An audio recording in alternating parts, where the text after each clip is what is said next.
자, 오늘 요한복음 두 번째 시간입니다. 새해를 요한복음으로 시작되는 것은 참 이것도 신비한 하나님의 은혜다, 그런 말씀을 드렸지요. 예수님이 빛으로 오셨다, 지난주에 우리가 살폈어요.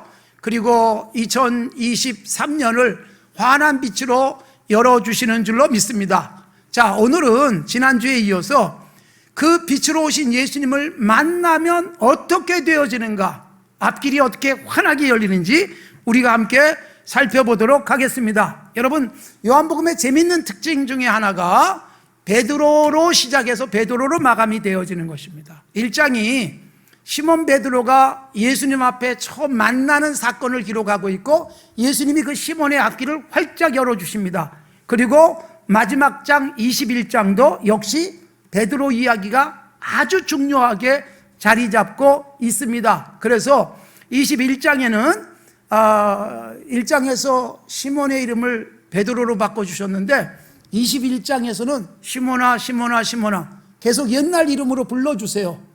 이게 뭐냐 하면 아직 베드로가 안 된 거예요. 여러분, 교회 생활 오래 했다고 해서 사람이 완전하게 다 변하지 않습니다. 예수님에게 직접 교육받은 시몬도 3년 동안 다시 제자리로 가고 또 다시 제자리로 가는 그런 많은 신앙적 시련을 겪었지만 예수님이 21장에서 시몬아 부르시면서 다시 회복시켜 주시는 거예요. 의기소침해 있는 시몬 베드로에게 격려를 하시고, 너 실패했지만 가능해, 다시 할 수 있어. 그러면서 21장은 시몬 베드로의 마지막 죽을 때의 모습까지 담아주고 있습니다. 그러니까 여러분, 이 요한복음에는 시몬이 처음 예수님 만났을 때, 그리고 마지막으로 예수님을 통해서 승천하기 전에 미래를 활짝 열어주시고 어떻게 시몬이 쓰여질지에 대한 비전을 주시는 모습을 요한복음 전체를 통해서 볼 수가 있습니다. 이렇게 요한이 베드로를 중요하게 다루는 것은 개인적 친분이 많이 작용했어요. 여러분, 개인적으로 가까운 분들 잘 지켜가셨으면 좋겠어요. 교회 생활에서도 누구하고만 특별히 가까워, 그거 그렇게 뭐 흠될 게 아니에요. 그럼 가까운 사람을 통해서 영적으로 더 유익해지고, 그러면서 그가 가까운 사람과 또 가까워지시면서 교회 생활도 건강해졌으면 좋겠는데 영적으로 도전되고 도전받았으면 좋겠어요. 교회 생활하면서 절친이라고 할 때 그 가까운 그분은 내 기도 생활에 도움되고 내 예배 생활에 도움되고 신앙 생활에 도움될 수 있는 그런 관계였으면 좋겠어요. 또 내가 누군가에게 가깝다면 나도 그에게 영적으로 도전되어질 수 있는 건강한 관계, 이게 정말 가까운 사람들의 모습인데, 여러분, 베드로와 요한은 정말 가까웠습니다. 그리고 예수님이 12제자 중에 베드로, 요한, 야고보 이 세 제자를 특별하게 더 교육을 시켰기 때문에 이들은 더 친밀해질 수 있었던 것으로 보입니다. 그래서 이 요한복음에는 베드로의 시작, 마지막 이렇게 담아주고 있을 뿐만 아니라, 여러분, 그 마태, 마가, 누가, 요한복음 중에 예수님이 잡히실 때 칼을 휘둘렀던 제자가 있어요. 그 이름을 딱 한 개의 복음서에서만 밝혀주고 있는데 어느 복음일까요? 이제 실력이 없어서 눈치껏 지금 요한복음 하고 있으니까 요한복음이겠죠? 예. 여러분, 그렇게 친한 시몬 베드로가 칼을 휘두르고 예수님에게 책망받는 모습을 요한이 담아주고 있어요. 예수님이 그 말씀하셨잖아요. 칼을 칼집에 꽂아라. 칼을 가지는 자는 칼로 망한다. 사실 여러분, 이거 굉장히 중요한 말씀이잖아요. 사실 어찌 이렇게 칼뿐이겠습니까? 마음의 칼이 있잖아요. 독소, 누군가를 미워하는 마음, 원망하는 마음, 누군가를 보기만 하면 불편한 마음. 이건 여러분, 내가 가지고 살면 누군가가 힘들게 할 수도 있지만 내가 가장 손해봅니다. 내가 가장 힘들어요. 그래서 칼을 갖지 말라고 말씀하시는 거예요. 우리는 칼 가지고 살지 않아도 얼마든지 행복하게 살 수 있는 그리스도인이다, 이걸 강조하고 있는데, 여러분, 이 요한이 예수님이 잡히실 때 칼을 휘둘렀던 제자가 바로 시몬 베드로였다, 18장에서 아주 분명하게 밝혀주고 있습니다. 그러니까 베드로는 여러분 늘 칼을 갖고 다녔던 사람인 것 같아요. 그날만 가지고 나온 게 아닐 거 아니에요? 늘 칼을 품고 다녔을 수 있습니다. 거기다가 칼도 여러분, 이 칼을 확 휘두르는데 어떤 일이 일어났어요? 이 말고라고 하는 제사장의 종의 귀가 딱 잘려나갔어요. 여러분, 웬만해서 어떤 칼 가지고 귀를 싹 자를 수가 있겠습니까? 한 번에. 그러니까 이 칼도 굉장히 예리한 칼일 겁니다. 이런 칼을 시몬이 늘 갖고 다녔다는 거예요. 그러면 여러분, 베드로하고 그렇게 친한데 이런 거 좀 덮어주면 얼마나 좋겠어요. 요한이 왜 밝히고 있을까요? 마태도 마가도 누가도 침묵하는데 시몬 베드로가 위대한 인물이 되잖아요. 그가 원래 어떤 사람이었는가를 밝혀주는 거예요. 원래 물고기 잡던 사람이라는 건 복음서가 다 밝혀주고 있죠. 그리고 이렇게 시몬 베드로는 3년 동안 교육받았음에도 불구하고 칼을 아무 때나 휘두르는 사실은 아직 약한 존재, 용기 있는 사람 같지만 두려움 때문에 칼을 휘두르는 거죠. 예수님이 잡히시면, 예수님이 죽으면 어떻게 돼요? 자기도 다 무너진다고 생각하는 잘못된 생각. 그러니까 이걸 요한은 보도하면서 뭘 보여줘요? 요한은 시몬도 원래 이렇게 약한 사람이다, 보잘것없는 사람이다, 실수투성이다. 그런데 위대한 인물이 되지 않냐. 성경을 읽는 우리들에게도 우리가 지금 약해도 얼마든지 하나님이 귀하게 쓰는 사람이 될 수 있다. 우리의 이런저런 조건과 능력과 실력이 아니라 하나님의 은혜다. 그러니까 시몬 같은 사람도 은혜를 입으니 위대한 제자가 된다는 것을 말씀하고 있습니다. 거기다가 요한복음에는요, 또 하나 재밌는 게 마태, 마가, 누가가 전혀 다루고 있지 않은 예수님의 제자 중에 안드레가 있습니다. 안드레는 베드로의 형제예요. 시몬 베드로의 동생입니다. 그런데 요한복음은 안드레를 3번이나 다루고 있어요. 첫 번째 1장에서 오늘 읽은 말씀. 그래서 이 안드레가 형 시몬을 예수님께 인도하잖아요. 그리고 놀라운 사람으로 바뀌는 결과를 우리가 보게 되는 거예요. 6장에 가면 한 어린아이를 예수님께 인도하는 사람, 안드레. 그래서 그 아이 때문에 오병이의 기적이 일어나죠. 12장에 가면 이 안드레가 헬라 사람들을 예수님에게 인도해요. 그래서 헬라 사람이 예수님을 만나고 돌아가서 성경에는 안 나오지만 우리가 상상을 해보면 헬라 사람들이 자기들의 같은 사람들에게 예수님을 전할 수 있지 않았을까 이렇게 생각한다면 안드레는 굉장히 중요한 일을 한 거예요. 안드레의 가장 중요한 특징은 누군가를 예수님께 데려온다는 거고, 그래서 전도법 중에 안드레 전도법이라는 이름이 많이 붙어 있는 것입니다. 누군가를 예수님께 인도해 가는 사람, 누군가로 하여금 예수님 만나게 하는 사람, 안드레인데 그가 바로 시몬의 형제였다. 그런데 그것을 요한복음만 밝혀주고 있다. 그러니까 요한은 베드로와 상당히 가까운 사람이었음을 보여주면서 말씀드렸듯이 1장에서 시몬을 다루고 21장에서 다시 시몬을 다루는데, 여러분 오늘 우리가 살펴볼 말씀이 이런 거예요. 지난주에 빛으로 오신 예수 그리스도였잖아요. 이제 빛으로 오신 예수 그리스도를 개인적으로 만나면 어떻게 될까? 이 부분이 오늘 살필 말씀이에요. 빛으로 이 땅에 오셔서 어둠을 몰아내시는 예수님. 그런데 그 빛인 예수님이 나와 제대로 만나면, 내가 빛이신 예수님을 제대로 만나면 내 앞길도 환하게 열립니다. 우리는 흔히 앞이 보이지 않는다, 깜깜하다 그런 표현을 써요. 이건 뭐예요? 전기불이 켜지지 않아서가 아니잖아요. 밝은 대낮에도 앞이 깜깜할 수 있어요. 우리의 미래가 불확실하고 절망 속에 있거나 이럴 때 그렇죠. 예수님을 만나면 그렇게 깜깜하던 세상이 환하게 될 줄로 믿습니다. 그래서 빛으로 오신 예수님을 만난 사람 어떻게 되는가? 시몬 베드로를 통해서 살펴볼 건데 1장부터 21장까지 이 중요한 시몬 베드로와 관련된 말씀이 나오는데 1장과 13장 그리고 21장에서 예수님이 시몬에게 하시는 말씀이 나오는데, 시몬에게 주시는 말씀이 그대로 직접 화법으로 기록되어 있어요. 그런데 이 3번의 말씀들 모두가 시몬의 오늘에 대한 얘기, 과거에 대한 얘기가 아니고 미래를 열어주는 말씀입니다. 빛이신 예수님을 만나면 앞이 환하게 열릴 줄로 믿습니다. 이미 빛을 만난 여러분, 우리 앞도 환하게 열린 줄로 믿습니다.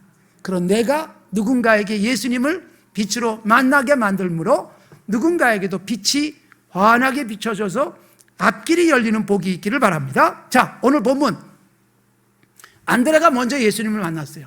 원래 안드레가 세례 요한을 따라다녔는데 세례 요한이 예수님을 소개하자 이 안드레가 먼저 예수님을 만나고 형에게 달려갑니다.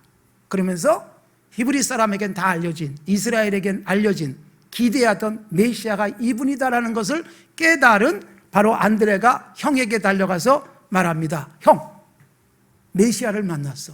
그리고 시몬을 데리고 갑니다. 그러니까 여러분, 안드레, 아까도 말씀드렸지만 누군가를 데려오는데 제일 먼저 가장 가까운 사람을 예수님께 데리고 왔어요. 사랑하는 성도 여러분, 우리가 예수님 제대로 만났다면 우선 가장 가까운 내 가족, 내 아내, 남편, 형제, 예수님께로 인도하면 놀라운 일들이 일어날 수 있다는 것이죠. 자, 이래서 시몬이 예수님을 만났는데 예수님이 시몬을 보자마자 하신 말씀이 뭐예요? 시몬의 과거를 이야기하지 않습니다. 시몬의 내일을 열어주는 거예요. 시몬을 보자마자 네가 요한의 아들 시몬이구나. 그런데 장차 게바라하리라. 게바는 번역하면 베드로, 게바는 아람어로 바로 반석, 바위 그런 뜻. 베드로는 헬라어로 당시 전 세계적으로 통용하던 헬라어로 역시 바위, 반석이라는 뜻이에요. 그러나 시몬은요, 흔한 이름이에요. 야곱의 12아들 중에 두 번째 아들이 시몬이었어요. 그리고 그 시몬이라는 이름을 가진 사람이 많아요. 유대식 이름이었던 시몬이라는 이름을 가진 베드로를 보자마자 장차 게바, 장차 베드로. 그러니까 지금이 아니라 앞으로 너는 베드로가 될 거야.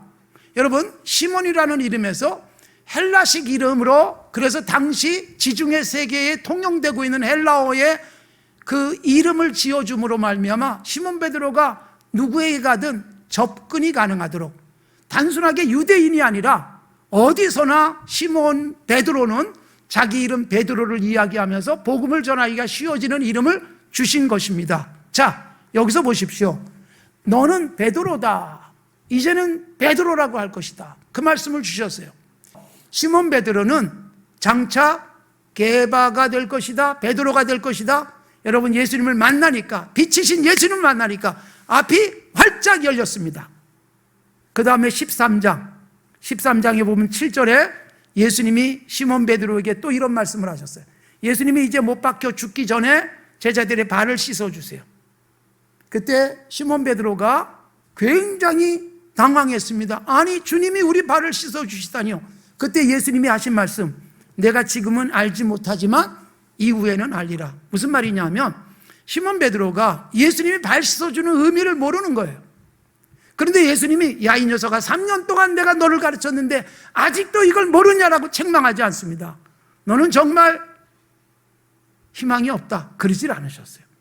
지금 모르지만 후에는 알게 될 거야. 여러분, 미래를 열어주시는 거예요. 장차 게바라하리라. 지금 모르지만 이후로는 알게 되리라. 그리고 더 뒤에 가면 13장 36절에서 시몬 베드로가 예수님께 묻습니다. 주여, 어디로 가시나이까? 그때 예수님이 하신 말씀, 지금은 따라올 수 없지만 후에는 따라오리라. 이게 무슨 말씀이에요? 예수님이 잡힐 때 시몬 베드로 도망갔어요. 제자들 다 도망갔어요. 지금은 따라올 수 없다, 내가 가는 길에. 그러나 나중엔 따라올 수 있어. 그러니까 여러분, 여전히 미래예요. 지금 못한다고 영영 못하는 게 아니고, 지금 모른다고 영영 모르는 게 아니다. 이후에는 하나님이 성령을 통해서 깨우쳐 주셔서 알 것이고, 이후에는 성령의 능력으로 나를 따라올 것이다.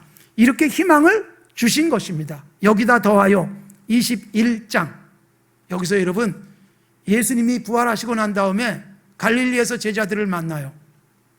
그때 시몬 베드로는 예수님을 만나가지고 눈도 마주치지 못한 채 부끄러움 속에 있었어요.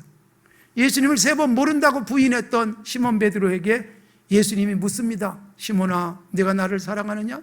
그러니까 1장에서 시몬 게바로 바꿔주셨는데 마지막 장에서 바뀐 이름이 아니라 시몬으로 불러요. 여전히 베드로다운 모습은 아직은 아니에요.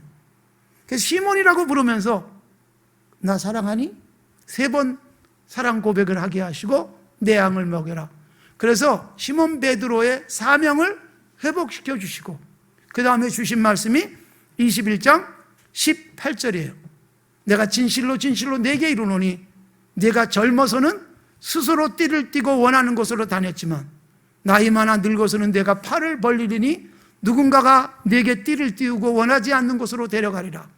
이게 18절, 19절에 요한이 해석을 해줬어요. 이것은 시몬 베드로가 어떤 죽음으로 하나님께 영광을 돌릴 것인지, 즉 시몬 베드로는 예수님을 위해서 끌려가서 순교하는 사람이 될 것이다. 죽음도 영화로울 것이다. 그 말씀을 하셨고 정말 시몬 베드로는 마지막의 모습은 십자가에 거꾸로 매달려 죽는 것으로 기록이 나와 있습니다. 폴란드의 생케비치라는 그 작가가 쿠오바디스라는 책을 썼죠. 영화로도 만들어졌습니다. 쿠오바디스 도미네, 주여 어디로 가시나이까. 거기에 바로 이 시몬 베드로 이야기가 나옵니다. 시몬 베드로가 로마에서의 기독교 박해를 피해서 도망을 가는 거예요. 그래서 로마 밖으로 나오는데 아피아 도로에서 예수님을 만나는 거예요. 예수님의 환영을 만납니다. 예수님을 보자마자 그 앞에 무릎 꿇고 주여 어디로 가시나이까. 쿠오바디스 도미네. 예수님이 말씀하시는 거예요. 네가 버리고 온 저 십자가 내가 지기 위해서 나는 로마로 들어간다. 그 순간 시몬 베드로는 무릎을 꿇고 주님 앞에 회개한 채 다시 로마로 들어가죠. 그리고 십자가에 매달려 죽습니다. 예수님이 십자가에 달려 죽었는데 나는 십자가에 죽는 게 너무너무 황송합니다. 거꾸로 매달아 주세요. 그래서 거꾸로 매달려 죽은 것으로 그렇게 기록이 돼 있고, 로마의 칼리스토 카타콤 부근에 쿠오바디스 교회가 있습니다. 기념교회가 세워졌어요. 그 교회 안에는 바위에 발자국이 남아있는 바위가 거기 기념으로 있어요. 그걸 예수님의 발자국이라고 사람들이 이야기하지만 뭐 그럴 리가 있겠습니까마는 기념하는 그런 뜻으로 거기 발자국이 새겨져 있는 돌이 있습니다. 그러니까 시몬 베드로의 마지막, 예수님이 1장부터 21장까지 미래를 여시는 거예요. 장차 개발하리라. 지금은 몰라도 이후에는 알 것이다. 지금은 따라오지 못하지만 이후엔 따라올 것이다.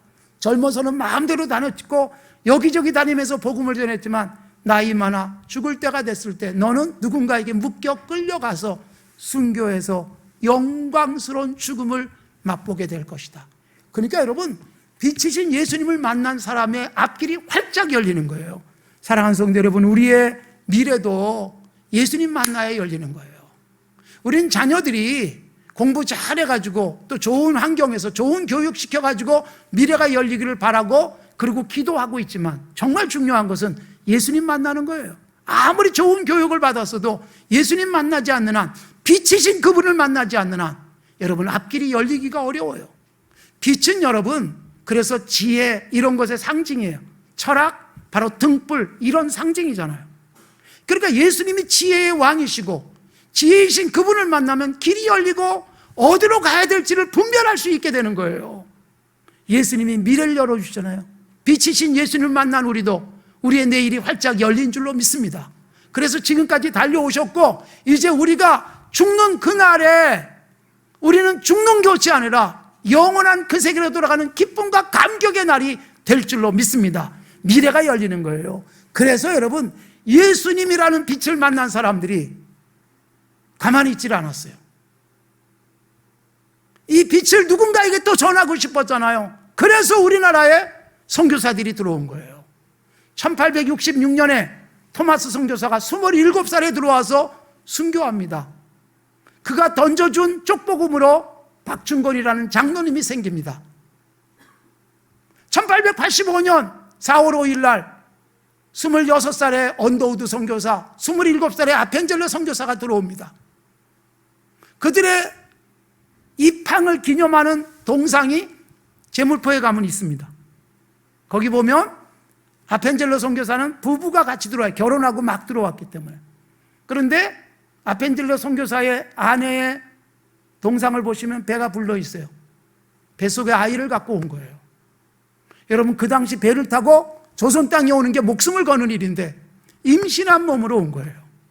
언더우드는 26살에 싱글로 와요. 그리고 이 땅에 와서 결혼을 합니다.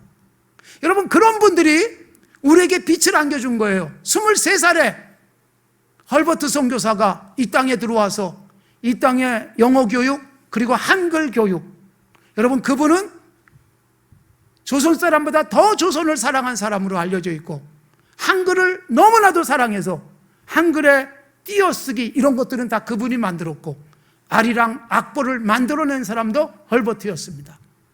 헤이기의 밀사를 파견할 때 헐버트가 지원했고, 그것 때문에 쫓겨나죠. 미국 가서 독립운동을 위해서 애썼습니다. 그런 분이 지금 양화진에 묻혀 있습니다. 25살에 로제타 홀 선교사 여성 의사로서 이 땅에 옵니다. 여러분, 이런 분들이 정말 그 시대에 조선 땅에 오는 게 목숨을 걸고 와야만 했지만 빛을 내 마음속에 담고만 있을 수 없어서 누군가에게 이 빛을 전하기 위해서 온 거예요. 조선 땅에 오는 거예요. 그리고 놀랍게도 이 땅에 이런 세상을 만들어 주었습니다. 사랑하는 성도 여러분, 우리가 그런 역할을 해야 된다는 것이죠. 빛이신 예수 그리스도를 만나면 이제는 내 돈, 내 몸, 내 건강, 내 힘을 나만을 위해서 쓰지 않는 우리의 길이 완전히 달라진 삶을 살아가는 거예요. 정말 빛이신 예수님을 내가 만났다면 그 빛을 내 가슴 속에 안고 내 길이 확실하잖아요. 내 인생의 방향을 바로잡잖아요. 바울 사도가 다메섹으로 가는 길에서 빛이신 예수님을 만납니다. 환한 빛 때문에 무릎 꿇고 눈이 보이지 않았습니다. 3일 동안 너무 밝은 빛에 3일 후에 눈뜨게 하시고 인생을 바꿔놨잖아요. 사울에서 바울로 이름이 바뀌잖아요. 그리고 평생을 하나님 나라 위해서 헌신하고 그가 갖고 있었던 로마 시민권과 그의 언어적 능력과 철학적인 사고와 이런 것들이 신약 성경을 기록하는 데 유익하게 쓰여지고 지중해 세계를 다니면서 마음껏 복음을 전할 수 있는 그런 가장 좋은 주님 나라의 도구로 쓰면서 헌신했잖아요. 빛을 만나고 나면 인생이 그렇게 바뀌는 것입니다. 사랑하는 성도 여러분, 우리들에게도 빛이신 예수님이 나를 만나 주셨어요. 내가 이 세상 살아가면서 내가 빛이신 예수님 만나서 뭐가 바뀌었습니까? 내 일이 열렸습니까? 확신이 있습니까? 그렇다면 내가 누군가에게 빛을 만나게 만드는 역할을 하는 거예요. 시몬 베드로에게 그 사명을 주셨고 시몬 베드로는 평생 그 사역하다가 주님 날아갔고 주님이 그를 자극한 게 뭐예요? 날 사랑하니 능력을 묻지 않습니다. 그의 말재주를 말하지 않습니다. 주님에 대한 사랑이 그로 하여금 끝까지 주님을 놓지 않는 건강한 삶으로 그렇게 헌신할 수 있었던 것입니다. 사랑하는 성도 여러분, 2023년 우리는 회복이라는 주제로 시작을 했습니다. 우리의 뜨거운 열정, 사랑, 예수 그리스도에 대한 믿음이 제대로 회복되길 바랍니다. 여전히 어두운 데서 헤매고 있다면 빛을 제대로 찾고 회복되어진 건강한 그리스도인의 삶을 이 땅에 드러낼 수 있었으면 좋겠습니다. 교회가 그런 역할을 감당하는, 그래서 여러분, 우리 땅에 들어온 선교사들 그 뒤를 쫓아서 이제는 우리가 라오스에 가서 선교를 하면서 빛을 모르는 사람들에게 빛을 비춰주고 있고, IT에 가서 복음을 전하면서 우리나라에 왔던 선교사들이 병원을 세우고 학교를 세웠던 것처럼, IT는 들어갈 수 없지만 도미니카에서 여러분 IT 사람들에게 공부도 가르치는 학교도 만들고 치료해주는 병원도 계속 유지해가고 있습니다. 그 땅이 잘 회복되고 나면 다시 IT에 들어가서 하나님의 나라를 만들며 빛을 비추는 역사를 우리가 감당할 겁니다. 여러분들이 그렇게 하고 계십니다. 여러분들의 돈이 그렇게 쓰여지고 있습니다. 우리의 평생 이 좋은 비전을 가슴에 안고 우리도 빛 가운데서 평생을 하나님이 기뻐하시는 아름다운 빛의 열매들을 맺어갈 수 있기를 바랍니다.